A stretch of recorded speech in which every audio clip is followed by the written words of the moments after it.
참 예수님 가톨릭 주유소 주님을 당신께 소개합니다. 바로 그 세 번째 시간, 성경풀이 세 번째 시간 루카복음으로 여러분들을 찾아뵙게 됐습니다. 삶에 지친 여러분 모두에게 하느님 말씀으로 기름을 채워드립니다. 가톨릭 주유소 이 성주간이지만 그래도 힘차게 열심한 마음으로 능동적으로 부활을 준비하고자 루카복음을 함께 읽고 또 루카복음 문제를 풀면서 그 성경 안에 담겨져 있는 의미들, 또 예수님의 모습들, 예수님의 삶의 여정들, 예수님의 순환과 죽음에 대한 것들을 함께 묵상하면서 부활을 열심히 준비하셨으면 좋겠습니다.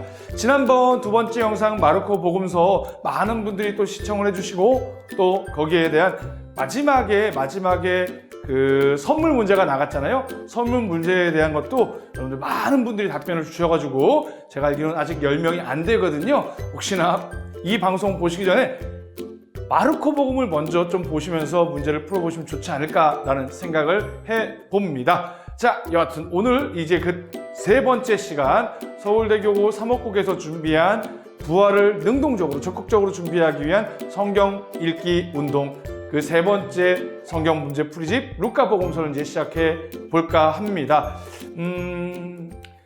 사실은 최근 이제 교회 안에서도 여러분들이 이제 미사에 참여하지 못하시고 여러 모임도 나오지 못하시다 보니까 여러 다양한 컨텐츠들이 많이 이렇게 페이스북이나 SNS를 통해서 우리 신자분들을 찾아뵙고 신자분들에게 영신적으로 도움을 드리고 있는 걸로 알고 있습니다. 사실 주유소도 지금 성경풀이하는 이 시간도 여러분들에게 큰 도움이 되길 바라는 마음으로 준비를 했으니까 부담 갖지 마시고 함께 공부하면서 그냥 이 시간 뭐 꼭 화면 안 봐도 되니까 문제 틀어놓고 귀로 들으셔도 충분히 이해하실 수 있도록 저희가 만들어 볼 테니까 걱정하지 마시고 함께 기쁘게 참여해 주시기 바랍니다. 자, 그럼 본격적으로 시작해 보도록 하겠습니다. 먼저 시작 기도로 코로나19 극복을 청하는 기도 다 함께 바치고 시작하도록 하겠습니다. 성부와 성자와 성령의 이름으로 아멘. 자비로우신 하나님 아버지, 코로나19 확산으로 혼란과 불안 속에 있는 저희와 함께 하여 주십시오. 어려움 속에서도 내적 평화를 잃지 않고 기도하도록 지켜주시고 각자의 삶의 자리에서 최선을 다할 수 있도록 이끌어 주십시오. 코로나19 감염으로 고통받는 이들에게 치유의 은총을 내려주시고 이들을 헌신적으로 돌보고 있는 의료진들과 가족들을 축복하여 주십시오. 또한 이 병으로 세상을 떠난 분들의 영혼을 받아주시고 유족들의 슬픔을 위로하여 주십시오. 국가 지도자들에게 지혜와 용기를 더해 주시고 현장에서 위험을 감수하며 투신하고 있는 관계자들을 보호해 주십시오. 특별히 이런 상황에서 더 큰 위험에 노출되는 가난하고 소외된 약자들을 저희가 더 잘 돌볼 수 있도록 도와주십시오. 어려운 시기를 이겨내고자 애쓰는 저희 모두가 생명과 이웃의 존엄, 사랑과 연대의 중요성을 더 깊이 깨닫게 하시고 배려와 돌봄으로 희망을 나누는 공동체로 거듭나는 은총을 내려주시기를 간구합니다. 또한 이 사순시기의 막바지 예수 그리스도의 순환과 죽음에 더욱더 깊이 참여하는 이 성주간을 거룩하게 보낼 수 있도록 우리 각자의 마음을 어루만져 주시고 우리의 마음을 열어주시어 당신 아들 예수 그리스도의 순환에 더욱더 깊이 참여하여 부활의 큰 기쁨을 얻을 수 있도록 저희를 이끌어 주소서. 우리의 도움이신 성모님과 함께 우리 주 예수 그리스도를 통하여 비나이다. 아멘. 성부와 성자와 성령의 이름으로 아멘. 네, 부활을 준비하며 성경 읽고 문제 풀고 시간, 그 세 번째 시간 루카복음서 첫 번째 시간 마련했습니다. 루카복음서 여러분들 먼저 구글 설문지로 나가드렸던 그 문제를 풀어보시고 이 방송을 들으시면 더 유익하다는 것 말씀을 드리면서 1번에서부터 20번까지의 문제를 함께 살펴보고 간단한 해설들을 여러분들과 함께 공부해내는 시간, 그런 시간 갖도록 하겠습니다. 성경을 모르는 것은 그리스도를 모르는 것, 예로니모의 말씀과 함께 성경 읽고 문제 풀고 시간 함께 시작해 보도록 하겠습니다. 자, 첫 번째 문제입니다. 루카 복음사가는 누구에게 주기 위하여 자신의 복음서를 썼나요? 그렇죠. 지난번에 마르코 복음서 또 마테오 복음서도 잠깐 말씀을 드렸지만 마르코 복음서의 경우에는 뭐 특정 누구 대상을 두진 않았지만 자신의 첫 번째 1장 1절의 말씀을 가지고 이 책을 왜 썼는지, 이 책을 통해서 이 독자로 하여금 무엇을 전해주고자 하는지 그 의미들을 다 담고 있었다라고 말씀을 드렸습니다. 마찬가지로 루카 복음사가는 누구에게 주기 위해서 자신의 복음서를 썼는지를 분명히 밝히면서 그 역사성과 또한 이것이 그냥 쓰여진 것이 아니라 누군가에게 복음이 전달되기 위한 도구로서 쓰여졌다는 것을 분명히 밝힙니다. 자, 다음에 보기 4가지 중 그 누구라는 사람은 누구일까요? 자, 1번 카이사르. 너무 잘 아는 사람이죠. 2번 베르니게, 3번 테오필로스, 4번 아그리파. 자, 정답은요? 자, 테오필로스입니다. 존귀하신 테오필로스님, 이 모든 일을 처음부터 자세히 살펴본 저도 귀하게 순서대로 적어드리는 것이 좋겠다고 생각하였습니다. 이는 귀하께서 배우신 것들이 진실임을 알게 해드리려는 것입니다. 루카복음 1장 3절에서 4절까지의 말씀입니다. 여기서 분명히 테오필로스라고 하는 그 누군가에게, 자기에게 어떤 잘 아는 지인에게 바로 예수 그리스도에 관련된 삶의 모든 것들을 연대기적으로 바로 자세히 순서대로 적어드리는 것이 좋겠다라는 생각하에 이 글을 쓰게 되었다라고 하는 지필 동기를 여기에서 밝히고 있습니다. 자, 여러분들 혹시 지금까지 이제 마테오, 마르코, 루카 우리가 순차적으로 하나씩 살펴보고 있는데 잘 알다시피 마테오, 마르코, 루카를 3개를 우리가 묶어서 뭐라고 하죠? 뭐라고 한다고요? 그렇죠. 공관복음이라고 합니다.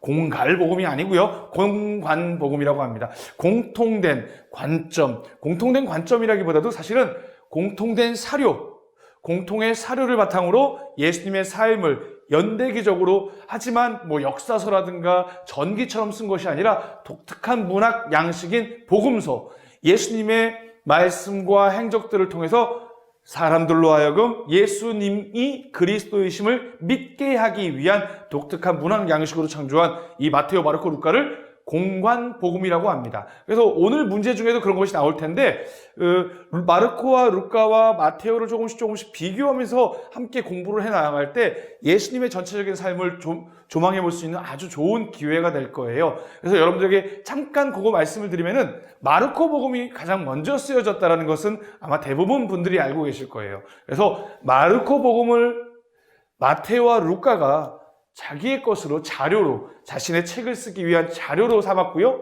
또 마르코에는 없지만 사람들의 입에서 입으로 전해 내려왔던 내용들, 이러한 내용들을 전부 다 수집을 해가지고 마테오는 자기가 전해주고자 하는 대상들, 루카의 경우에는 자신들이 주로 전해주고자 하는 그 대상들, 이 대상들에 맞추어서 자신의 머물고 있는 그 공동체의 신앙적인 체험, 즉 신학적인 바탕에 의해서 조금씩 편집을 달리하게 됩니다.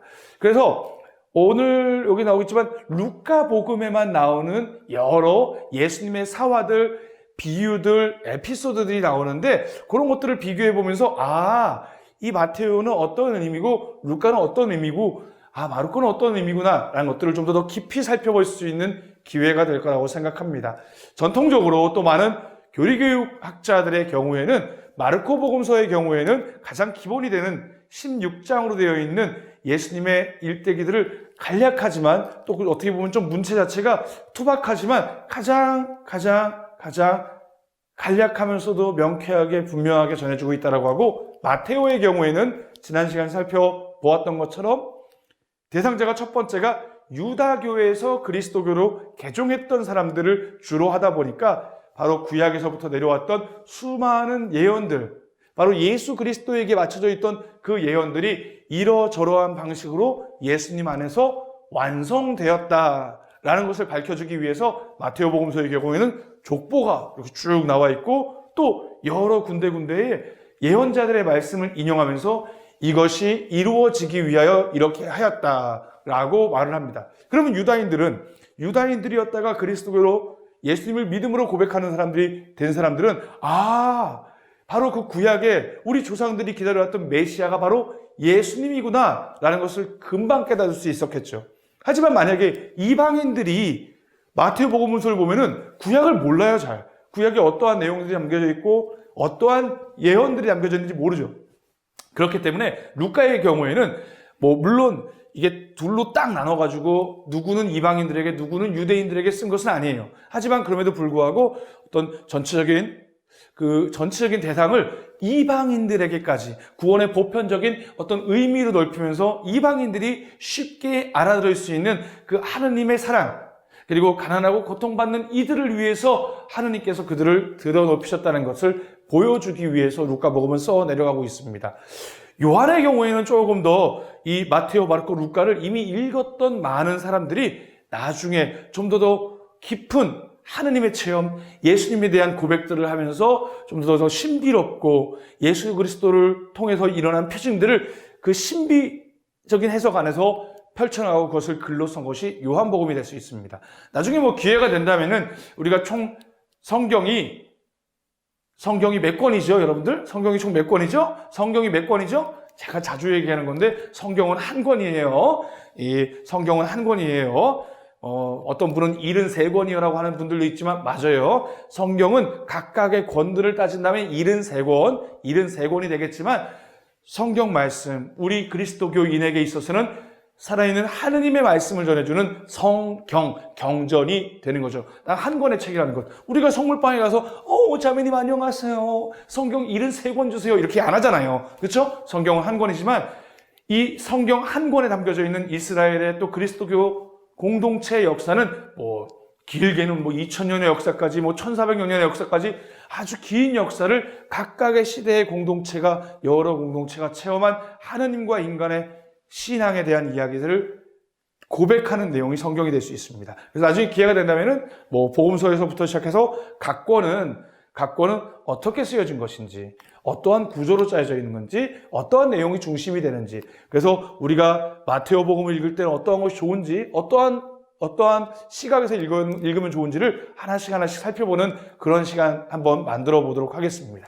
늘 이렇게 제 입으로 망하는 것 같은데 또 이렇게 얘기하면 또 찍어야 되는데 제가 아니면은 우리 후배 신부님, 다른 신부님들이 하시겠죠.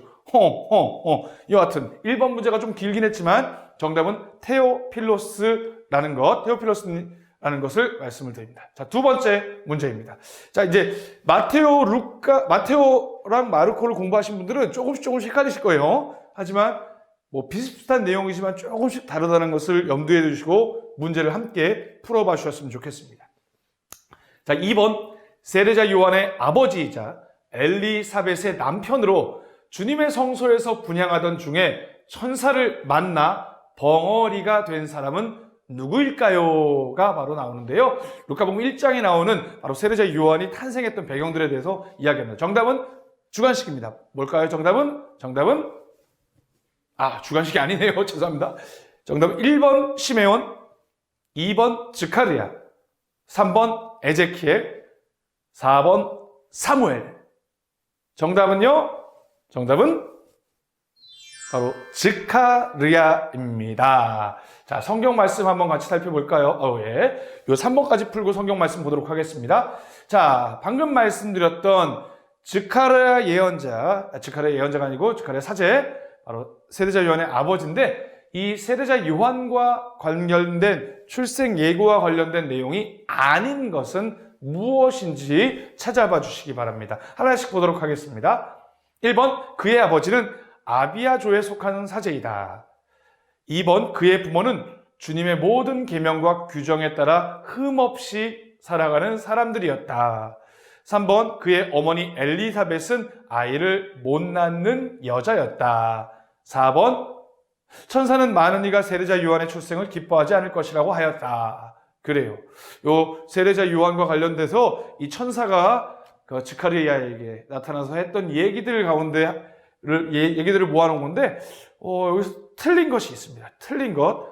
관련이 없는 내용이 있습니다. 과연 뭘까요? 정답은 4번.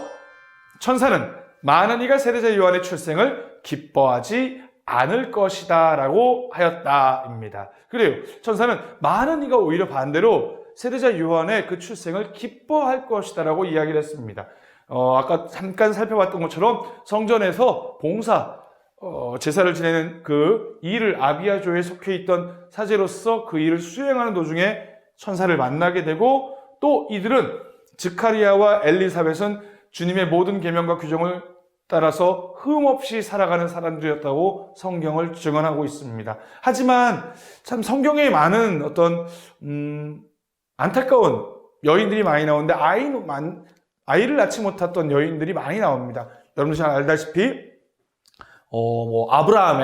아브라함의 아내 사라이의 경우 사라라는 이름으로 바뀌긴 했지만 그 여인도 아이를 낳지 못하고, 그러다가 이제 아브라함이 100세가 되었을 때 이삭을 낳게 되고, 또 이 성경 역사를 쭉 보게 되면 아이를 낳지 못하는 여인의 그 고통을 아시고, 또 그들의 간절한 바람을 보시고 그들의 태를 열어주시어 그들에게 생명을 이어나갈 수 있는 축복을, 이 땅과 자손의 축복이 가장 중요한 축복인데 그 축복을 베풀어 주시는 일들이 나옵니다. 바로 엘리사벳도 마찬가지였죠. 이 엘리사벳 태를 열어주시어 아주 놀라운 세례자 요한, 구약의 마지막 예언자라고 할 수 있고 예수님이 오셨던 그 길을 닦았던 선구자 세례자 요한을 이렇게 갖게 되고 또 낳고 기르게 됩니다. 자, 요 3번 질문까지 보고 함께 성경 말씀 함께 볼까요?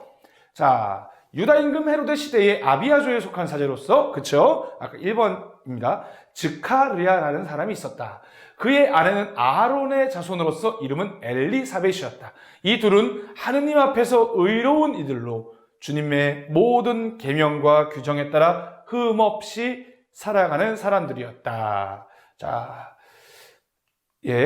자, 보시면은 여기가 이제 이 아비아조에 속해 있던 즈카리아가 바로 성전에서 제사를 지내는 일을 하고 있다가 천사가 나타나서 놀라운 체험들을 하게 되는 그 성화를 여기 실어 넣었습니다. 자, 4번째 질문입니다. 하느님께서 나자렛으로 보내시어 마리아를 찾아가게 하신 천사의 이름, 여기도 마찬가지로 천사가 나옵니다. 마리아, 나자렛의 한 여인 마리아를 찾아가게 해서 천사를 보내시는데 이 천사의 이름은 무엇이었나요? 정답은요, 자, 하나씩 보도록 하겠습니다. 1번 커룹, 2번 가브리엘, 3번 미카엘, 4번 라파엘. 정답은요, 그래요, 가브리엘입니다. 너무나도 잘 아시는 전령, 이 천사라고 하는 존재 자체가 순수한 영적인 존재이지만 하나님의 창조물이며 하느님의 말씀을 전하는 이들이에요. 가브리엘의 경우에는 하느님께서 이루시려고 하는 놀라운 구원의 업적들을 전하는 일들을 주로 많이 했고요. 미카엘은 악과 투쟁하는, 누가 하느님과 겨루랴 라고 하는 그 이름에 담겨 있는 것처럼 대천사 가운데 그러한 일들을, 그 악과 싸우는 일들을 담당했고, 라파엘의 경우에는 치유의 천사라고 알려져 있습니다. 토비기에 나오는 그 병을 치유하는 어떤 전령, 메신저가 라파엘이 되겠습니다. 자, 4번째 문제였습니다. 5번째 문제입니다. 하느님의 천사는 마리아에게 가서 어떻게 인사하였나요? 방금 말씀드렸던 하느님의 천사 가브리엘은 마리아에게 가서 하느님의 전령으로서 인사를 합니다. 그때 했던 인사는 어떤 인사였나요? 당신은 여인들 가운데서 가장 복되시며 당신 태중의 아기도 복되십니다. 2번, 은총이 가득하니여 기뻐하여라, 주님께서 너와 함께 계시다. 3번, 두려워하지 마라, 너의 청원이 받아들여졌다. 4번, 주 이스라엘의 하나님께서는 찬미 받으소서. 그래요, 얼뜻 보면 비슷할 것 같은데, 특히나 이제 여러분들 성경을 많이 읽으시고 또 열심히 묵주기도 하시는 분들 같은 경우는 저 기도 내가 많이 해본 것 같은데 라는 분들이 있을 거예요. 자, 볼까요? 정답은 뭘까요? 정답은 바로 은총이 가득하니여 기뻐하여라, 주님께서 너와 함께 계시다 라는 말로 인사를 건넵니다. 자, 1번의 경우에는 당신은 여인들 가운데서 가장 복되시며 당신 태중의 아기도 복되십니다. 이것은 누가 한 말일까요? 그렇죠. 이제 성모님이 이 가브리엘 천사를 만나시고 난 다음에 예수님을 잉태하시고 그리고 난 다음에 자기 사촌 엘리사벳에게 찾아갔을 때 바로 구세주의 어머니를 잉태하신 성모님께 했던 당신은 여인들 가운데 가장 복되시며 태중의 아기 또한 복되십니다 라고 이야기를 하죠. 요 1번에 바로 엘리사벳의 인사말이 지금 우리가 알고 있는 성모성, 은총이 가득하신 마리아님 기뻐하소서 주님께서 함께 계시니, 은총이 가득하신 마리아님 기뻐하소서 주님께서 함께 계시니, 천사의 말로 함께하고요. 두 번째, 태중의 아들 예수님 또한 복되시나이다 라고 우리가 이야기를 하는 겁니다. 즉, 이 하느님의 아들, 하느님이 인간이 되어 오신 그 놀라운 구원의 업적이 이제 막 시작되는 아주 중요한 순간, 그 순간에 성모님께서 함께 하셨던 그것을 기억하면서 우리가 바치는 기도가, 성모님과 함께 바치는 기도가 성모성이 되겠습니다. 두려워하지 마라 너의 청혼이 받아들여졌다. 주 이스라엘 하느님께서는 참여 받으소서. 다른 부분에서 나오는 다른 사람들의 이야기입니다. 자, 6번입니다. 방금 말씀드렸던 것처럼 주님 탄생 예고, 예수님을 잉태하게 될 것이다. 예수님이 이제 곧 탄생하게 될 것이다. 그쵸. 예수님을 잉태할 것이라는 천사의 이야기를 듣고 마리아는 하느님께 순종하며 보십시오. 저는 무엇입니다. 라고 말씀하신 대로 저에게 이루어지기를 바랍니다. 라고 하는 루카복음 1장 38절에 아주 놀랍고도 너무나도 신비롭고 너무나도 우리 신앙인들이 찾아가야 될 모범의 고백을 하십니다. 이 빈칸, 여기 빈칸에 들어가는 말은 무엇일까요? 정답은요, 주관식입니다. 여기 나와 있는 것처럼 띵띵띵띵 네 글자 무엇일까요? 저는 주님의 종입니다 라고 대답하십니다. 당신 자신을 하느님의 뜻에 온전히 내어 맡기며 그분의 말씀에 따라 살아가는 주님의 종임을 스스로 고백하면서 하느님께서 이루고자 하시는 일들을 언제든 저를 통하여 이루어 주시기를 바랍니다. 그리고 또한 그 말씀하신 대로 저에게 이루어지기를 저도 간절히 원한다는 것을 능동적으로 성모님께서 고백하시는 장면이에요. 자, 왜 그럴까? 여러분들 루카복음 또 마태복음 다른 데서 읽어보면은 요셉과 마리아는 약혼한 상태였는데 아직 남자를 알지 못하는데 예수님을 잉태하게 된 거예요. 우리 인간의 이성적인 생각으로는 절대 일어날 수 없는 일이죠. 하지만 그리고 또 아이를 잉태하게 된다고 했을 때 당시 사람들의 시선들, 여인이 결혼하기도 전에 아이를 가졌을 때 그 받게 될 심한 모욕과 심지어 율법에 따라서 죽임을 당할 수도 있는 상황들, 앞으로 일어나게 될 수많은 고통과 두려움들, 이 모든 것들이 있었음에도 불구하고 늘 그랬듯이 하느님께서는 언제나 나에게 좋은 것을 마련해 주실 것이야. 하느님께서는 더 큰 뜻을 당신께서 하시는 그 뜻이 있으실 거야 라는 그 굳은 믿음 안에서 하셨던 고백이 이것입니다. 성모님께서는 마지못해 그래요 마음대로 하세요 아니면 두려움에 쌓여서 한 것이 아니라 말씀하신 대로 그것이 저에게 이루어지기를 바랍니다 라고 하는 간절한 말씀으로 하셨던 것이 바로 주님 탄생 예고 장면에 나오는 성모님의 이야기죠. 같이 한번 읽어볼까요? 천사가 다시 마리아에게 말하였다. 두려워하지 마라 마리아야. 너는 하느님의 총애를 받았다. 보라, 이제 내가 잉태하여 아들을 낳을 터이니 그 이름을 예수라 하여라. 그분께서는 큰 인물이 되시고 지극히 높으신 분의 아드님이라 불리실 것이다. 주 하느님께서 그분의 조상 다윗의 왕자를 그분께 주시오. 바로 예언이 성취되고 있음을 알려주신 겁니다. 그분께서 야곱 집안, 즉 이스라엘 집안을 영원히 다스리시리니 그분의 나라, 즉 예수 그리스도가 임금으로 이 세상에 오시고 또 그 다스리게 될 그 나라는 끝이 없을 것이다 라고 천사가 이야기를 합니다. 그러자 마리아가, 성모님께서 이렇게 응대합니다. 아니, 저는 남자를 알지 못하는데 어떻게 그런 일이 있을 수 있겠습니까? 여기서 알지 못한다는 표현은 그 당시의 표현으로 이제 남자와 여자가 어떤 성적인 관계를 맺지 않았는데 어떻게 그런 일이 있을 수 있겠습니까? 결혼하지 않은 몸인데 어떻게 그럴 수 있겠습니까? 라는 표현입니다. 그러자 천사가 마리아에게 대답합니다. 성령께서 너에게 내려오시고 지극히 높으신 분의 힘이 너를 덮을 것이다. 그러므로 태어날 아기는 거룩하신 분, 하느님의 아드님이라고 불릴 것이다. 내 친척 엘리사벳을 보아라. 그 늙은 나이에도 아들을 잉태하였다. 아이를 못 낳는 여자라고 불리던 그가 임신한 지 6달이 되었다. 하느님께는 불가능한 일이 없다. 의아했던 마리아의 질문에 어떻게 보면 하느님께서 원하시고 하느님께서 이루고자 하시는 일은 불가능이 없음을 분명히 밝혀줍니다. 저는 이 대목을 따로 개인적으로 묵상을 하면서 특히나 대림식이 이렇게 보낼 때 제가 묵상했던 부분이었는데, 성모님을 떠올려 보면은 예수님을 9개월, 10개월 동안 당신 안에 품으셨잖아요.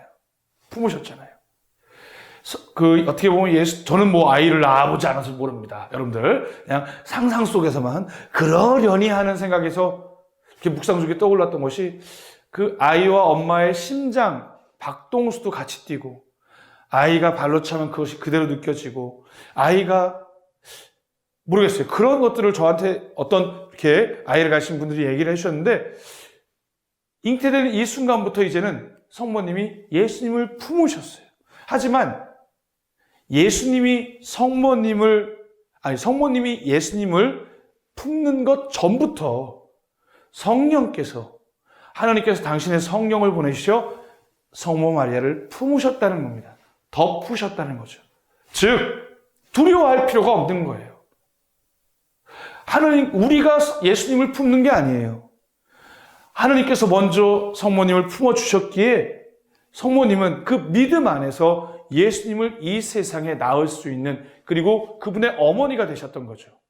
마찬가지로 우리도 이 대림식이, 사순식이, 이런 큰 신비를 기념하는 성탄과 부활을 준비하는 이런 시기에 어찌 보면은 우리가 주님의 순환을 묵상하고 주님의 죽음을 아파하며 주님의 부활을 충실히 회개와 보석을 통해서 준비하면서 예수님을 내 안에 품는 것처럼 보이지만, 사실은 그것은 하느님께서 우리를 더욱더 당신의 힘으로 덮어주시고 품어주시기 위한 은총의 시간이라는 것.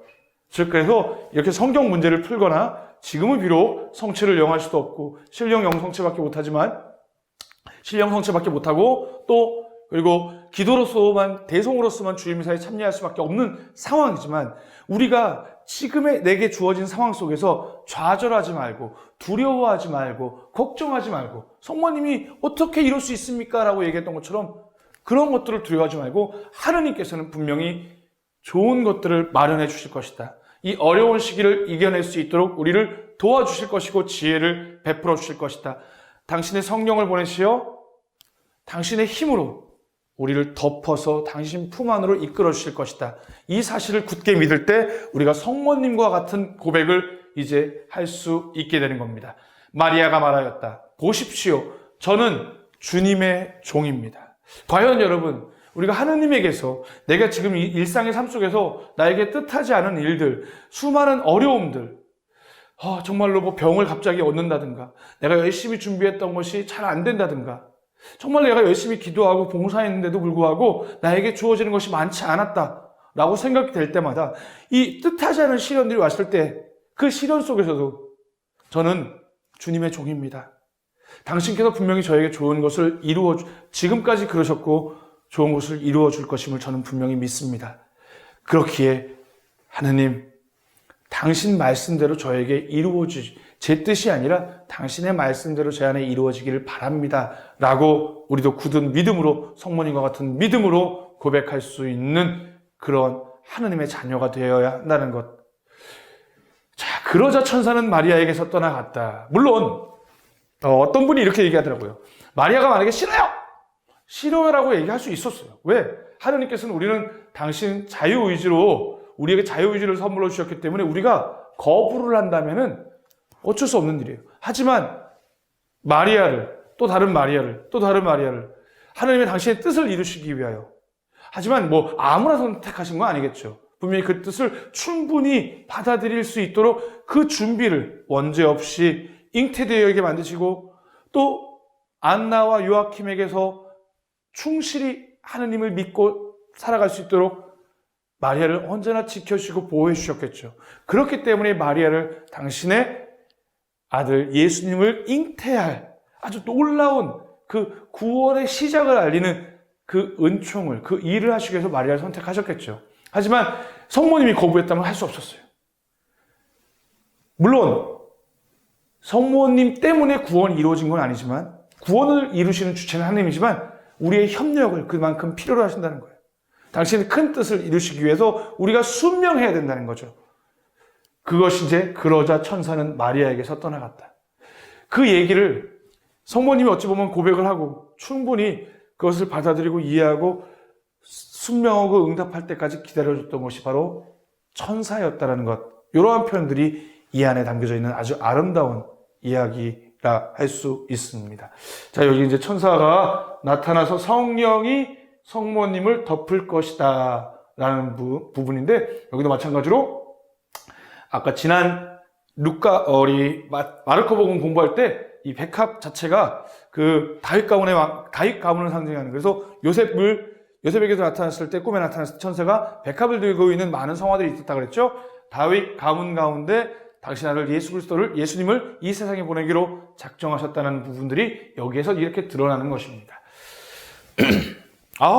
몇 문제 안 풀었는데 목이 벌써 아프네요. 큰일 났네. 아이고, 호호. 자, 7번 문제입니다. 마리아가 천사로부터 예수님의 잉태 소식을 듣고, 그 소식을 들었을 때 어떤 느낌이었어요? 이제 태동이 느껴졌을 때. 사촌 엘리사벳을 방문하러 갑니다. 그리고 거기서 엘리사벳과 이야기를 나누면서 찬양의 노래, 찬미가를 부릅니다. 이것을 마리아의 노래라고 하는데요. 이 마리아의 노래의 내용에 담겨져 있지 않은 것은 무엇인가요? 자, 담겨져 있지 않은 것입니다. 우리 혹시나 열심히 하신 신앙인들, 또 우리 수도자, 또 성직자의 경우에는 매일 아침 저녁 기도, 또 끝기도, 이렇게 독서기도, 성무일도라는 것, 우리의 매일 순간순간의 시간을 성화시키는, 거룩하게 하는 성무일도를 바치게 되는데, 그 성무일도 저녁 기도에 꼭 들어가는 성모의 노래, 마리아의 노래 부분이 있는데, 그곳에 그 내용에 포함되지 않은 것은 무엇인지 함께 맞춰주시면 됩니다. 자, 먼저 내 영혼이 주님을 찬송하고 내 마음이 나의 구원자 하나님 안에서 기뻐 뜁니다. 그분께서는 당신 팔로 권능을 떨치시어 마음속 생각이 교만한 자들을 흩으셨습니다. 3. 저의 하느님 어찌하여 저를 버리셨습니까? 4. 우리 조상들에게 말씀하신 대로 그 자비가 아브라함과 그 후손에게 영원히 미칠 것입니다. 너무 쉽죠? 사실은 문제를 처음 만들고 난 다음에 여러 신부님들에게 했더니 너무 어렵대요. 근데 또 이렇게 만들어 놓으니까 너무 쉬워요. 정답은요? 정답은 바로 3번. 저의 하나님 어찌하여 저를 버리셨습니까? 엘리 레마 사박타니 라고 나오는 부분입니다. 나머지 부분들은 이제 성모님에 관련된 성모님의 마리아의 노래에 담겨져 있는 내용인데, 그 내용들은 나중에 기회가 된다면 한번 공부해보는 시간을 갖도록 하겠습니다. 8번. 요셉은 호적 등록을 하기 위하여 만삭인 마리아를 데리고 자기 고장 베들레헴으로 갑니다. 자, 여러분들 알다시피 나자렛에서 이제 아내로 맞아들이고 점점점 배가 차오르니까 이제 그때 호구조사를 해야 되는 상황이 됐어요. 그래서 요셉이 인구조사 때문에 자기 고향인 베들레헴에 내려가서 인터넷이 있겠어요, 뭐가 있겠어요, 직접 가는 수밖에 없어요. 만삭인 아내를 내버려둘 수가 없어요. 만삭인 아내를 이끌고 바로 베들레헴, 자기 고향인 베들레헴까지 가게 되죠. 이때 마리아는 여관에 머무를 방이 없어서 예수님을 그냥 어느 곳에 놨습니다. 그리고 또 어디에 눕혔습니다. 그 어디가 무엇일까요? 여관에 머무를 수 없었기 때문에 이것이 힌트입니다. 너무 잘 아는 거죠. 1번 침대, 2번 구유, 3번 바구니, 4번 요람. 자, 1번은 침대는 그래요. 침대는 과학이죠. 네. 자, 이런 아재 개그도 중간중간 날려야지 여러분들 계속 이렇게 공부를 하다 보면은 재미가 없으니까 한번 날려봤습니다. 자, 정답은 너무 쉽죠? 여러분, 요게 조금 헷갈린다는 분들이 있어요. 요게 헷갈린다는 부분이 있어요. 네, 정답은 구유입니다. 구유인데 사실은, 예전에 공동번역 성경에는 말구유라고 나와 있고 지금 새 성경 번역에는 구유로 이렇게 바뀌어서 나와 있습니다. 중요한 것은 동물들이 자신들의 먹이를 먹이라기보다도 자기가 먹어야 될 어떤 뭐라 그러죠? 갑자기 단어가 생각이 안 나네요. 혼자 떠들다 보니까 단어가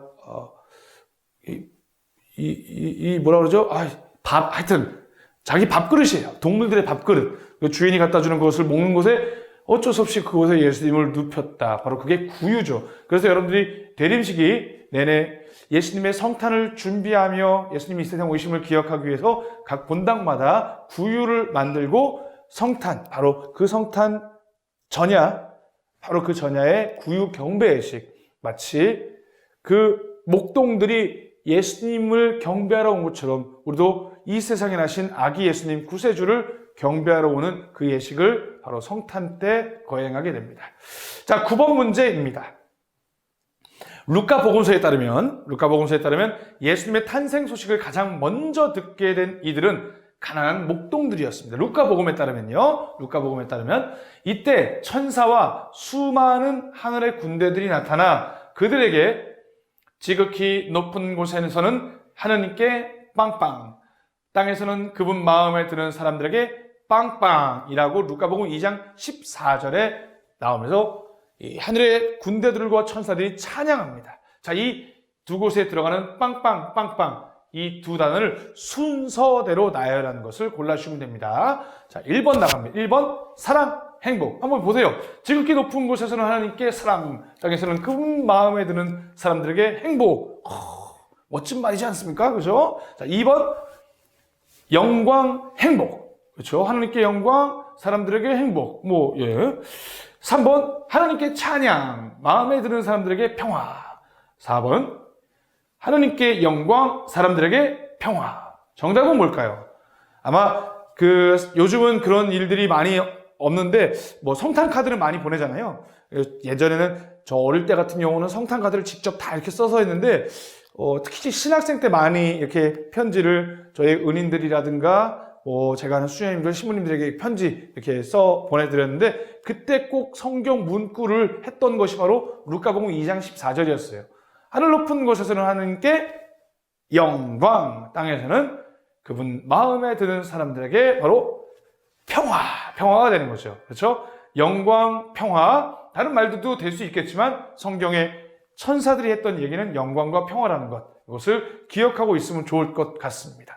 여러분들, 우리 천주교, 우리 가톨릭 신자분들이 조금 약한 부분들, 성경을 내가 좋아하는 성경 구절을 잘 외우고 있는 것도 참 좋아요. 성경 말씀이 그거를 사실은 이걸 비교하면 안 되겠지만 예전에 우리 어르신들은 성경을 읽으면서 그것이 자기의 말씀으로 체화되어 있었는데, 자기 것으로 되어 있었는데, 개신교 신자들은 말씀 카드라고 해서 정말로 나에게 마음에 와닿는 성경 구절들을 이렇게 늘 암기하고 다녔는데, 우리 신자들도 옛날에 그랬는데, 우리 신자들의 경우에는 요즘 이런 것들이 많이 적죠. 근데 제 생각에는 매일매일 한 구절이라도 성경, 예를 들자면은 매일 미사에 나오는 것도 좋고 365일 좋은 말씀 이런 것들 많이 나오는데 그러한 성경 구절들을 하루 종일 이렇게 묵상하면서 그것을 꼭 암기한다면은 왜 그러냐? 기도가 잘 돼요. 성경 말씀의 앞뒤 문맥과 그 성인들 수많은 성경에 등장하는 사람들 하느님의 말씀을 우리가 거의 암기하고 있으면요. 하느님이 이러한 나에게 이러한 말씀을 주시는구나. 내가 왜 이 말씀을 잊고 있었을까 하면서 기도가 절로 나오게 됩니다. 성모님의 아까 방금 우리가 살펴봤던 고백처럼 저는 주님의 종입니다. 하느님, 당신 말씀하신 대로 저에도 이루어지기를 바랍니다라고 기도할 수 있는 거예요. 우리가 기도할 줄 모른다. 그냥 주님의 기도, 성모성, 영광성, 이것도 참 아름다운 기도이지만 우리가 자유기도를 하기 위해서 하나님께 더욱더 깊은 친교를 이루기 위해서는 성경 말씀을 충실히 읽고 내가 정말 내 마음을 울리는 성경 구절들을 잘 기억하고 암기하는 것이 필요합니다. 그래서 요즘은 우리 신자분들이 말씀 사탕, 말씀 카드라고 해서 많이 나눠주는데 그냥 좋다, 너무 좋다 이러고만 끝내지 마시고 그 말씀들을 하루 종일 좀 묵상하시고 그 말을 되뇌이면서 씹는 거죠. 렉시오 디비나 안에서 그 렉시오 디비나라고 하는 성경 아주 전통적인 성경 읽기 방법 가운데 하나가 바로 이 렉시오 디비나인데 그걸 씹는 게 있어요. 하느님 말씀을 마치 여물을 그래요. 이제 생각났네. 구유 속에 담겨져 있는 게 여물이었죠. 마치 그것을 말들이 이렇게 씹는 것처럼 하느님 말씀을 씹는 거예요. 그래서 완전히 내 거가 되게 만드는 그러한 노력들을 하실 때 우리 신앙인들이 성숙해질 거고요. 또한 아까도 잠깐 말씀드렸던 것처럼 하느님의 현존이 내 매일매일의 삶 속에서 하느님이 나와 항상 함께 계시다라는 것을 잊지 않으며 살아갈 수 있을 거라 생각합니다. 자, 루카복음 2장 14절 지극히 높은 곳에서는 하느님께 영광, 땅에서는 그분 마음에 드는 사람들에게 평화. 바로 9번 문제 정답이 되겠습니다. 10번입니다. 예수님을 성전에 봉헌하는 내용으로 맞는 것을 모두 고르세요. 잘 보세요. 문제 유형입니다. 모두입니다. 성전에 봉헌하신 내용입니다. 루카복음 2장 22절에서 40절까지. 1번, 모세의 율법에 따라 파스카를 거행할 날이 되자 그들은 아기를 예루살렘으로 데리고 올라가 주님께 바쳤다. 자, 2번, 태를 열고 나온 사내 아이는 모두 주님께 봉헌해야 한다는 주님의 율법에 따라 아기를 주님께 봉헌하였다. 3번, 시메온은 그들을 축복하였고 한나는 하나님께 감사를 드리며 예루살렘의 속량을 기다리는 모든 이에게 그 아기에 대하여 이야기하였다. 4번, 주님의 법에 따라 모든 일을 마치고 나서 그들은 베들레헴으로 돌아갔다. 이것도 이제 출제자가 약간 단어 하나 바꿔가면서 이렇게 조금 어렵게 문제를 만들어 봤지만 뭐 너무나도 쉽죠. 어떻게 보면은. 자, 정답은 뭘까요? 정답은 그렇죠. 2번과 3번. 태를 열고 나온 사내 아이는 모두 주님께 봉헌해야 한다. 주님의 율법에 따라 아기를 주님에 봉헌하였다. 그렇죠. 이거 맞는 얘기입니다. 자, 1번과 4번이 틀렸는데 그 이유는 무엇인가? 자, 모세의 율법에 따라서 간 건 맞습니다. 하지만 정결례를 거행할 날이 되자. 이게 파스카가 아니라 정결례를 거행할 날에 예수님을 성전에 봉헌하셨다. 4번의 경우에는 주님의 법에 따라서 그 모든 일을 마치고 나서 그들은 자기 고향, 요셉의 고향이 베들레헴에 있지만 예수님이 어릴 때 자랐던 곳이 어디냐? 바로 나자렛이었죠. 나자렛으로 돌아갔다. 요 말들이 틀립니다. 자, 여기서 이제 이 성전 봉헌 축일, 그래서 우리가 2월 2일 1년의 전례주년 중에서 2월 2일에 주님 봉헌 축일로 지내는 날이 바로 이 날, 이 사건을 기념하는 겁니다. 예수님을 성전에 봉헌하셨을 때, 그 두 부모님이 봉헌하셨을 때, 그 시메온이라고 하는, 여기 나오는 시메온이라고 하는 사제가 예수님을 높이 안고 또 찬미가를 부르죠. 또 마찬가지로 한나 역시 늘 성전에서 이렇게 기도했다가 하느님의 놀라운 구원을 이제 눈으로 보게 된 그 축복을 얻게 되는데 예루살렘의 속량을 기다리는 모든 이에게 그 아기에 대하여 이야기하였다라고 이렇게 성경은 증언하고 있습니다. 여기서 두 가지 제가 하나 또 해설을 좀 덧붙이고 싶은데, 첫 번째는 모세 율법에 따라 파스카가 아니고 정결례라고 말씀을 드렸잖아요. 정결례. 이거는 바로 전례주년, 우리가 대림 1주에서부터 그리고 예수 그리스도 왕대축일이라고 하는 연중제 34주간 이렇게 1년에 52주를 주일을 중심으로, 그리고 또 주님 성탄 대축일과 주님 부활 대축일이라는 큰 두 개의 기둥으로 만들어 놓은 것이 전례주년입니다. 그래서 1년을 예수 그리스도의 삶을 쭉 따라가면서 예수 그리스도의 탄생을 기다리는 순간에서부터 예수 그리스도 탄생을 기뻐하고 또 예수님의 유년 생활, 예수님의 공생활을 묵상하며 예수님께서 마지막에 이루셨던 사순, 부활, 그리고 이제 연중의 시기를 통해서 우리가 매일매일의 삶을 주님 안에서 충실히 살아갈 수 있도록 만든 것이 전례주년인데요. 그 전례주년 중에 바로 2월 2일이 주님 봉헌 축일이 되는 이유가 있습니다. 왜 그러냐? 정결례 이 날이 원래는 옛날에는 취결례라고 해가지고 이 율법에 따르면 여인이 아이를 낳게 되면 부정한 상태에 놓인다고 해요. 깨끗하지 않은 거죠. 부정하다는 게 무슨 나쁜 의미가 아니라 깨끗하지 않다. 왜냐? 피를 보았기 때문에. 그래서 아이를 낳고 난 다음에 이제 스스로 좀 몸을 잘 산후조리원 같은 거죠. 몸이 움직일 수 있는 상황이 됐을 때 빨리 이제 성전에 찾아와서 몸을 깨끗이 하는 그 부정을 씌는 정결례를 거행해야 됐어요. 그게 아이를 낳고 40일 뒤입니다. 40일 뒤. 자, 그럼 볼까요? 12월 25일이 주님 성탄 대축일이죠? 그 40일 뒤가 바로 2월 2일이 되는 겁니다. 원래 2차 바티칸 공의 이전까지는 성모님의 추결례 축일이었는데 2월 2일이 이제 예수 그리스도에게 맞추어져서 주님 봉헌, 주님을 성전에 봉헌했던 그 날로 기념하는 것, 예수님에게 더 맞춰진 축일로 변모하게 됐습니다. 이게 제가 전례 주면 안에 담겨져 있던 요 성경 말씀에 대한 해설이고요. 두 번째는 무엇이냐? 요 단어, 요거. 속량. 속량이 뭘까요? 이 속이 양이 찼다, 뱃속이 양이 찼다 이런 의미가 아니라 속량. 이게 참 어려운 단어긴 해요. 우리나라에서도 옛날에 찾아보면은 역사적으로 찾아보면 분명히 있었을 게지만 당시에 고대 근동 지방의 상황 속에서는 자기가 거느리고 있었던 노예, 아니면 누군가가 죄를 지었을 때 그 죄값을 치러야 되는데 저 사람 대신 내가 그 값을 치르는 거예요. 저 사람 대신. 아니면 돈을 지불하거나, 그러면 노예를 자유롭게 해방하거나, 무언가를 그 사람이 짊어지고 있는 어떤 짓눌려 있는 사회적인 어떤 상황 속에서 그 사람을 해방시키고 자유롭게 해주시기 위해, 자유롭게 하기 위해서 하는 행위를 속량 내지는 구속 이런 걸로 쓸 수 있습니다. 이게 바로 속량인데요.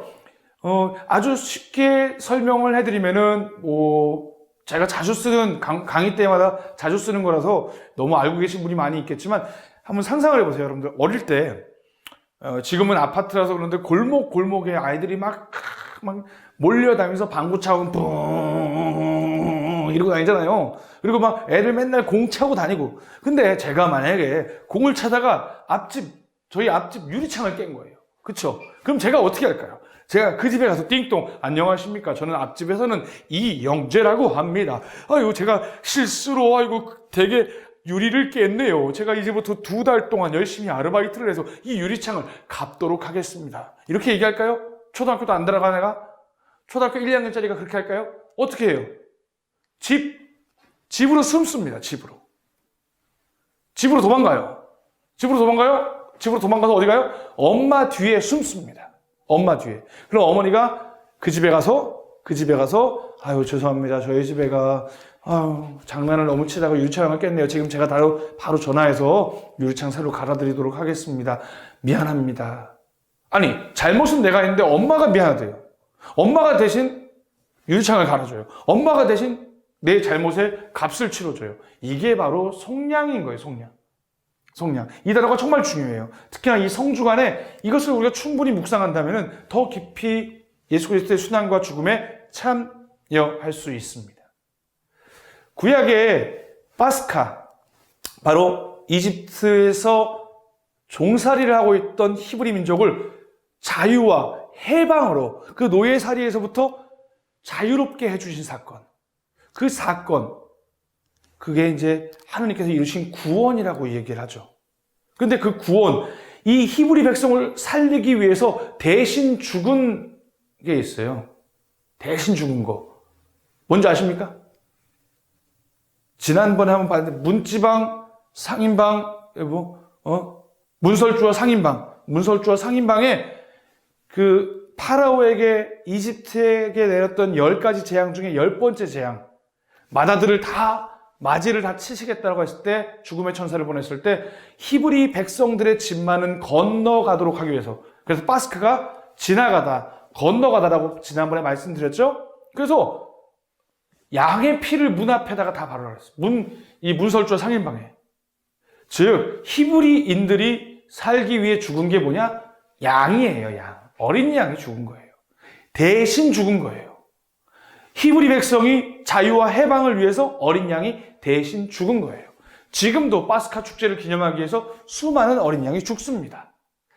예수님의 성체성사, 십자가의 희생제사도 우리는 새로운 파스카라고 이야기합니다. 즉 무엇이냐?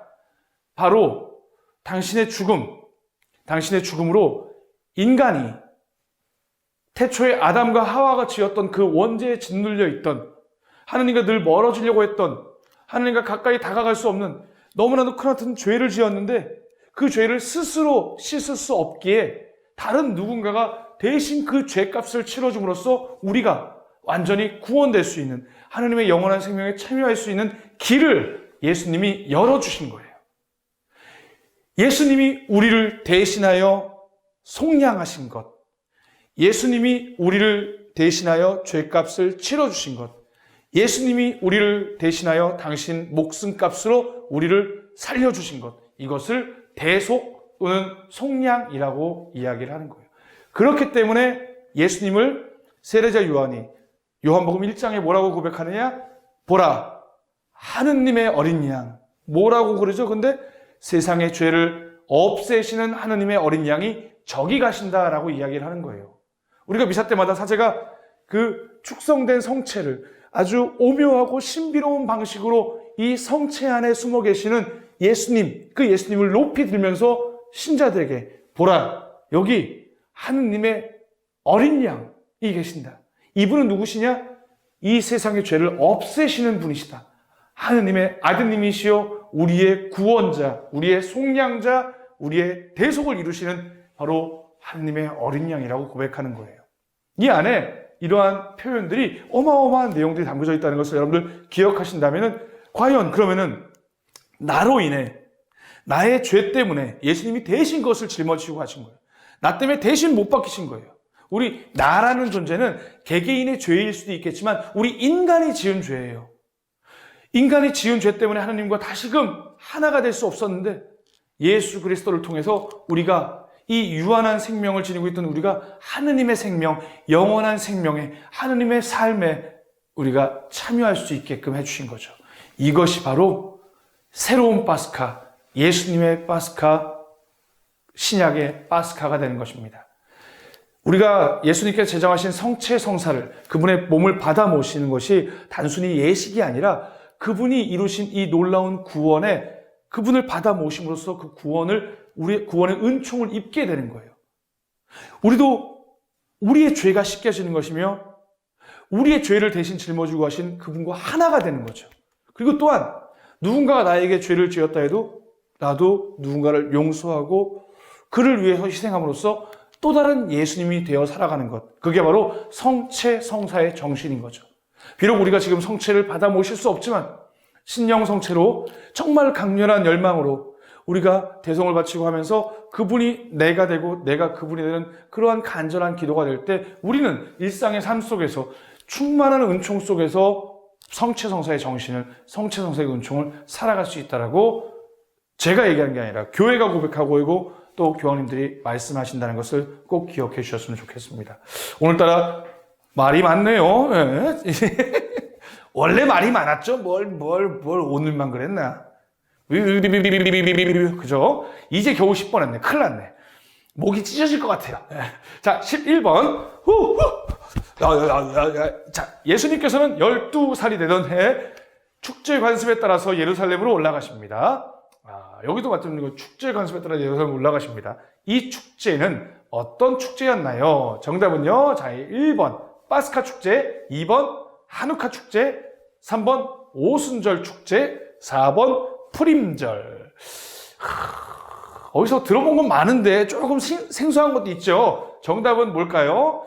보통 학원에서 그렇게 가르칩니다. 모르면 제일 잘 아는 것, 이걸 찍어라. 바로 정답 1번 파스카입니다. 파스카. 아까 10번 문제와는 다르게 이 축제 관습, 파스카 축제에 의무적으로 순례길을 올라야 되는데, 그때 바로 12살 때 나자렛에서부터 예수님의 가족뿐만 아니라 동네에 있었던 많은 친인척들이 같이 예루살렘으로 이제 성지순례를 갔던 거죠. 그때 바로 무슨 일이 있었냐? 예수님이 없어졌어요. 파스카 축제를 마치고 이제 다시 고향으로 내려가는데 사흘째 되는 날에서야 예수님이 없어졌다는 것을 알게 되는 거죠. 아니다. 맞나요? 사흘째? 사흘 동안이나 찾아다녔다는 것. 사흘 동안이나 찾아다녔다는 거예요. 성모님과 예수님이. 생각을 해보세요. 그 성지순례는 어마어마한 지금 것처럼 뭐 차나 이런 것들이 빨리빨리 움직이는 사람들이 천천히 걸어가는 여정 속에서 을에 뭐 다른 친구들이랑 친척들이랑 뭐 사촌 형들이랑 같이 있겠지라고 성모님은 믿었던 거죠. 그런데 한참을 지나가다 보니까 다른 집 애들은 다 보이는데 우리 집에 예수만 안 보이는 거예요. 그리고 어떻게 사방팔방으로 찾아다니니까 자꾸 그 물이 없으니까 다시 거꾸로 예루살렘에 올라가서 사흘 동안이나 예수님을 찾습니다. 그런데 성전에서 율법학자들과 율법에 관련된 이런 얘기를 12살짜리가 하고 있는 것을 보게 되죠. 그러자 성모님께서 너는 어떻게 이렇게 우리를 애타게 만드느냐라고 얘기했더니 예수님이 뭐라 그러죠? 아니 제가 아버지의 집에 있어야 되는 줄 모르셨습니까? 요즘 같았으면 그냥 몽둥이로 그냥 그쵸? 회초리로 빡빡 한번 때려줘야 되는데 성모님은 그러지 않으시고 왜? 성령에 의해서 하나님의 힘에 의해서 예수님을 잉태한 하나님의 아드님이라는 걸 알고 있었기 때문에 그 모든 일들을 가슴속 깊이 새겨두고 있었던 거죠. 그렇죠. 이러한 일들이 있었던 그 축제 때가 바로 파스카 축제였습니다.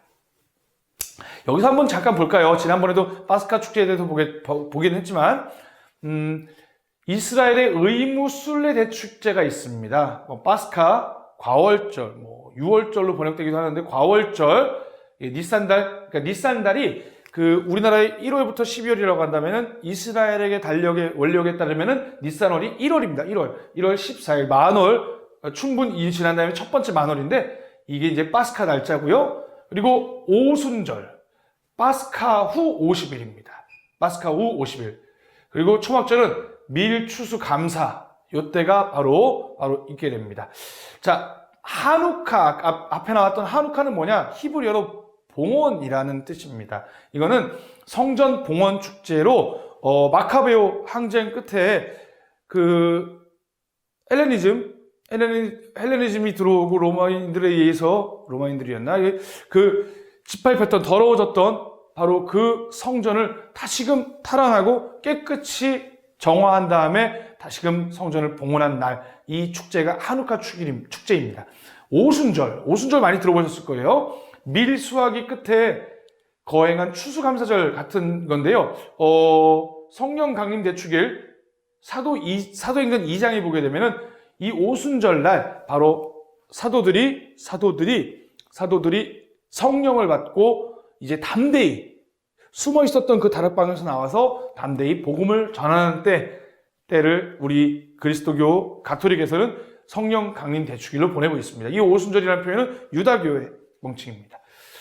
자, 12번 문제입니다. 예수님께서 광야에서 유혹을 받으실 때, 유혹의 소나타, 유혹을 받으실 때 악마는 높은 곳에 그분을 데리고 와서 자신에게 엎드려 경배하면 세상 모든 권세와 영광을 주겠다고 유혹합니다. 이에 예수님께서 하신 말씀은 무엇인가요? 사람은 빵만으로 살지 않는다고 성경에 기록되어 있다. 2번, 성경에 이렇게 기록되어 있다. 주 너의 하나님께 경배하고 그분만을 섬겨라. 3번, 주 너희 하나님을 시험하지 마라 하신 말씀이 성경에 있다라고 얘기하죠. 그리고 4번, 행여 내 발이 돌에 차있으라 그들이 손으로 너를 받쳐주리라 라고 했는데, 자, 정답은 뭘까요? 다 분명히 요 에피소드, 요 사화에 나오는 이야기입니다. 자, 뭘까요? 정답은 바로 2번, 성경에 이렇게 기록되어 있다. 주 너희 하나님께 경배하고 그분만을 섬겨라. 자, 1번은 세 번의 이렇게 유혹자가 와서 예수님께 이야기를 했던 말인데 예수님께서 거기에 대해서 반박했던 말. 그래서 그 어떤 재물과 명예욕 이러한 것들이 우리 인간이 본질적으로 유혹의 가장 근본 뿌리들을 이 에피소드 안에서 담아주고 있는데 바로 첫 번째 빵에 관련된 얘기, 사람이 빵만으로 살지 않는다라고, 그리고 하느님 말씀으로 살아간다라고 성경에 기록했다라고 예수님 반박을 하시죠. 그리고 이제 자신에게 엎드려 경배하면은 모든 영광을 주겠다라고 했을 때 오로지 너희 주 하느님께만 경배하고 그분만을 섬겨라라고 하면서 성경으로 응대를 하십니다. 주 너희 하느님을 시험하지 마라 하신 말씀이 성경에 있다. 이것도 이제 세 번째 유혹자가 와서 이제 얘기하는 부분인데, 이때 유혹자가 했던 말이 행여 내 발이 그들의 손이 너를 떠받쳐주자. 그러니까 뛰어내려보라 이거죠. 뛰어내리면 천사들이 와서 받쳐주지 않겠냐. 성경 말씀대로. 그러자 예수님께서 주 너의 하나님을 시험하지 마라라고 이렇게 얘기하시는 그 대목이 되겠습니다. 자, 13번 문제입니다. 예수님께서 나자렛 회당에서 성경을 봉독하려고 일어서시자 그분께 건네진 것은 무엇입니까? 자, 이제 예수님께서도 나자렛의 회당에 가셨어요. 나자렛 회당입니다. 우리로 따지면 이제 주일 미사 같은 경우는 이제 이 유다인들도 하는 거예요. 그 말씀, 율법을 읽고 예언서들을 읽으면서 하느님 말씀을 율법학자들이 해석해주고 또 회당지기가 그 역할을 다 수행하는 일들을 했던 것이죠. 그래서 이제 성의식을 거치는 사람들이 나와가지고 하느님 말씀을 이렇게 성경 말씀들을 선택해서 읽게 되는데 예수님도 마찬가지로 그 자리에 일어나 성경 봉독을 하게 된 거죠. 그때 건네진 것, 예수님께 건네진 성경은 무엇이었을까요? 첫 번째, 이사야 예언자의 두루마리. 우리는 책이겠지만 그들은 다 두루마리였습니다. 그 두루마리가 건네져서 그것을 펴서 이렇게 딱 토라를 읽는 손가락이 있어요. 이렇게 그걸 가지고 읽는 거예요. 자, 두 번째, 예레미야 예언자의 두루마리. 3번 다니엘 예언자의 두루마리.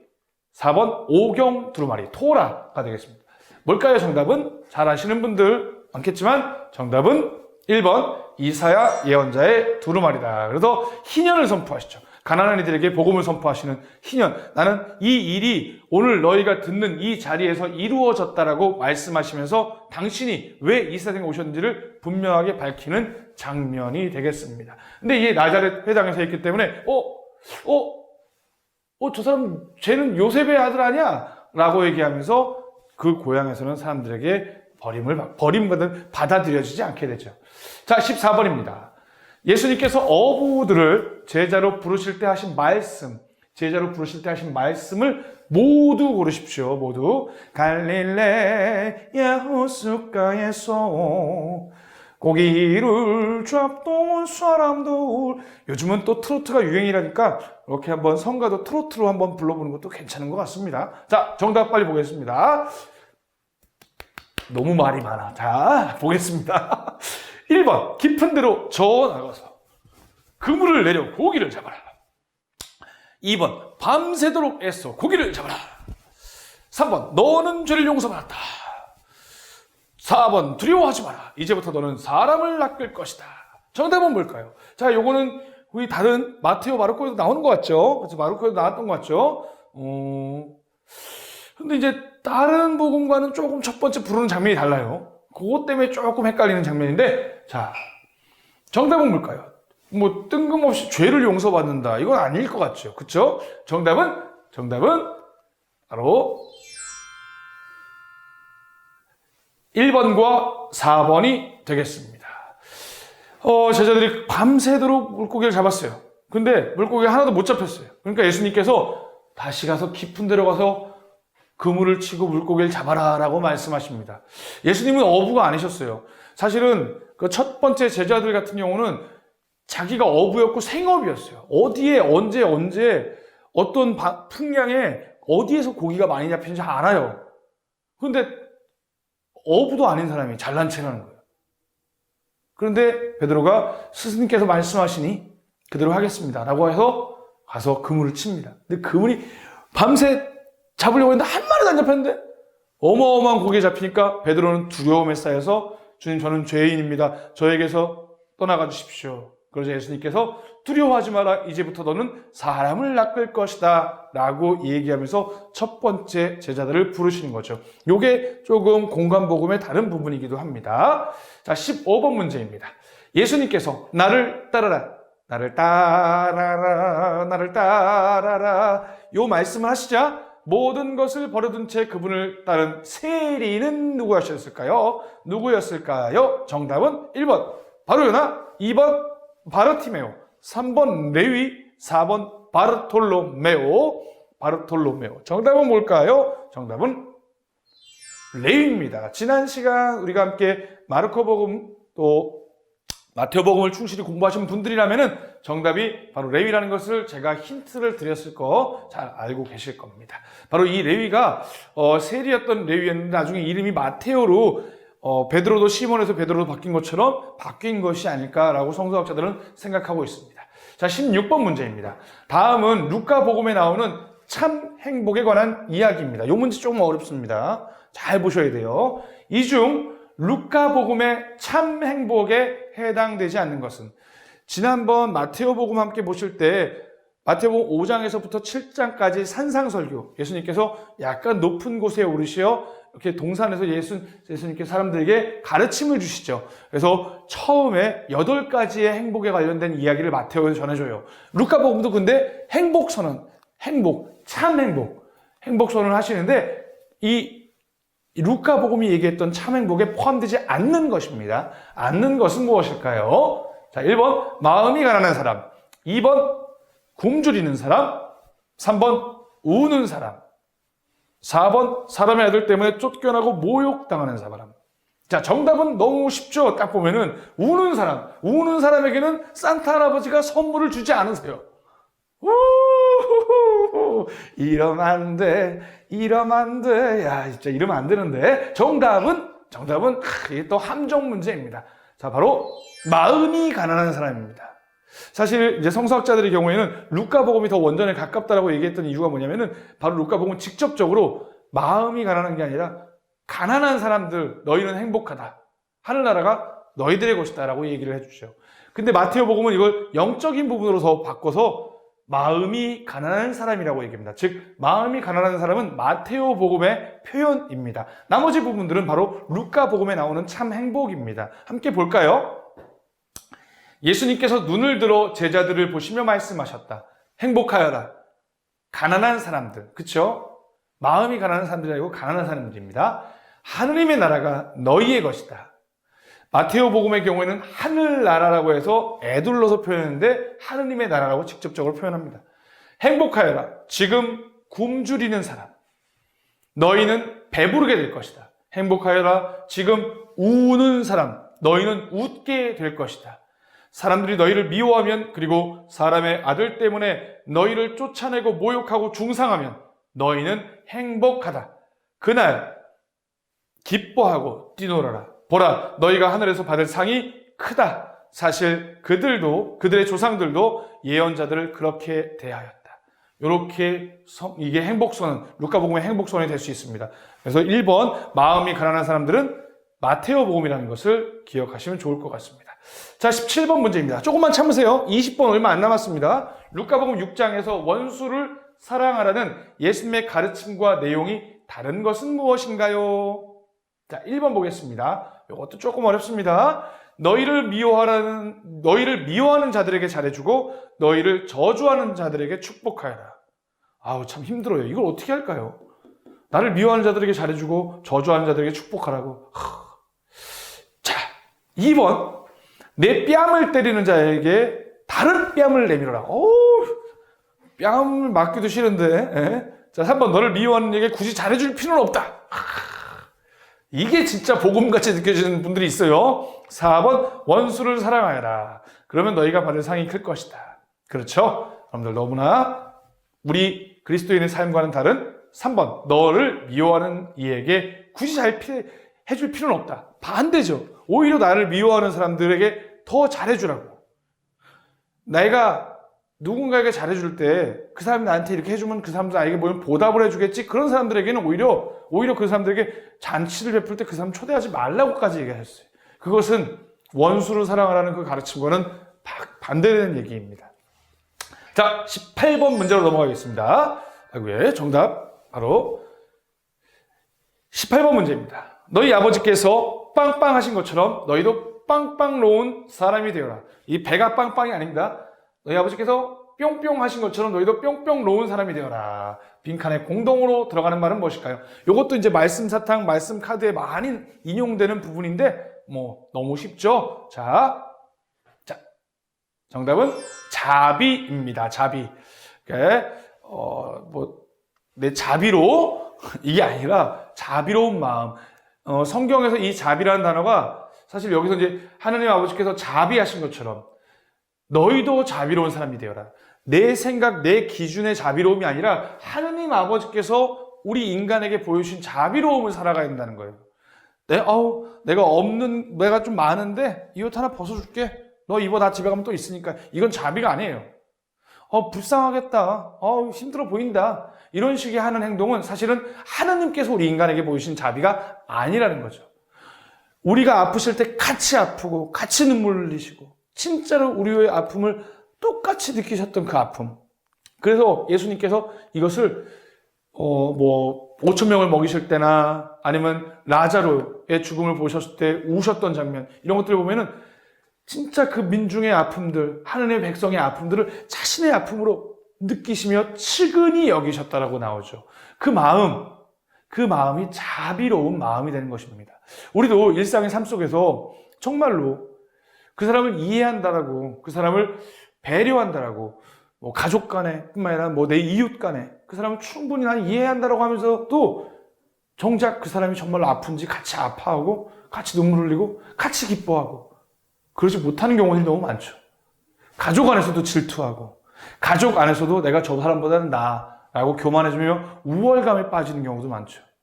아니에요. 우리는 우리의 가장 내면에서부터 하느님의 마음을 닮을 줄 알아야 되는 사람이에요. 하느님 아버지께서 자비하신 것처럼 너희도 자비로운 사람이 되어라. 이것이 바로 우리가 살아가야 될, 우리가 실천해야 될 예수님의 가르침이 될 수 있습니다. 19번, 눈머니가 눈머니를 인도할 수 없지 않느냐. 그렇죠. 말이 안 되죠. 이러고 가시는데 다른 분이 또 그 사람을 인도한다면 둘 다 나쁜 길로, 잘못된 길로 가겠죠. 둘 다 구덩이에 빠지지 않겠느냐. 이 말씀을 통해서 예수님께서 전하고자 하신 뜻은 무엇일까요? 1번, 원수를 사랑하여라. 2번, 남을 심판하지 마라. 3번, 말씀을 듣고 잘 실행하여라. 4번, 항상 깨어 있어라. 정답은 뭘까요? 정답은 2번, 남을 심판하지 마라. 그렇죠. 여러분들 들보라고 예수님께서 말씀하셨는데 내 안에 내가 잘 보이지 않으면서 남들에게 너 잘못된 길을 가고 있어, 너 잘못했어라고 얘기하면 안 된다는 거예요. 나도 죄인이면서 내 죄조차도 들여다보지 않으면서 남의 티끌을 가지고 흠집을 잡고 판단하며 그들을 비난하는 것, 이것을 하지 말라라고 얘기를 하십니다. 그게 바로 남을 심판하지 말라라고 하는 예수님의 가르침이 되겠습니다. 그래요. 첫 번째 시간 20번 문제 드디어 왔습니다. 좀만 참으세요. 자, 예수님께서 죄 많은 여자를 용서하시면서 다음과 같이 말씀하셨습니다. 이 여자는 그 많은 죄를 뿅뿅 받았다. 그래서 큰 뿅뿅을 드러낸 것이다. 그러나 적게 뿅뿅 받은 사람은 적게 뿅뿅한다. 1번, 2번 같은 말이에요. 자, 괄호 안에 공통으로 들어가는 말을 순서대로 나열한 것은 무엇일까요? 자, 볼까요? 1번, 용서 구원. 자, 넣어보세요. 이 여자는 그 많은 죄를 용서받았다. 그래서 큰 구원을 드러낸 것이다. 그러네요. 그러나 적게 용서받은 사람은 적게 구원한다. 자, 2번, 구원, 용서. 이 여자는 그 많은 죄를 구원받았다. 그래서 큰 용서를 드러낸 것이다. 자, 3번. 이 여자는 그 많은 죄를 용서받았다. 그래서 큰 사랑을 드러낸 것이다. 그러나 적게 용서받은 사람은 적게 용서한다. 4번. 구원, 사랑. 그 여자는 그 많은 죄를 구원받았다. 그래서 큰 사랑을 드러낸 것이다. 정답은 뭘까요? 조금 뉘앙스가 비슷한 것도 있지만 정답은 바로 그렇죠. 용서와 사랑입니다. 이것도 우리가 늘 기억하고 살아간다면 힘이 되는, 정말 우리의 힘이 되는 말씀입니다. 내가 하나님에게 사랑받고 하나님에게 용서받은 이런 부족하고 죄 많은 나인데도 불구하고 당신의 자녀로 삼아주셨다는 이 사실을 굳게 믿고 하나님의 자녀니까 두려울 게 뭐 있겠어요. 하나님께서 마련해 주실 것이라는 그 믿음 안에 살아갈 때 하나님께서 나를 용서해 주셨는데 내가 어찌 하나님을 사랑하지 않을 수 있겠냐. 내가 받은 용서가 있는데 나도 이만한 죄를 용서받았는데 어찌 남을 용서하지 못하냐. 이 말씀이 담고 있는 의미들입니다. 우리가 이런 말씀들을 늘 기억하며 살아갈 때 분명히 우리에게 더 큰 힘이 된다는 것을 꼭 기억해 주시기 바랍니다. 그래요. 지금 루카복음 앞부분을 쭉 이렇게 7장밖에 안 왔지만 총 루카복음은 24장까지 있습니다. 나머지 두 번째 영상에는 21번부터 42번, 43번 요 문제까지 가게 될 텐데 그것 여러분들 꼭 기억해 주시고 이제 쭉 좀 더 빨리 영상을 같이 보도록 하겠습니다. 여기서 바로 성경 읽고 문제 풀고 시간 첫 번째 루카복음 첫 번째 영상 마치고 바로 두 번째 영상에서 만나 뵙도록 하겠습니다. 감사합니다. 여러분들 구독과 좋아요는 사랑입니다. 우후! 많은 분들에게 좀 링크 복사해서 막 보내주셨으면 좋겠습니다. 두 번째 영상에 뵈세요. 감사합니다.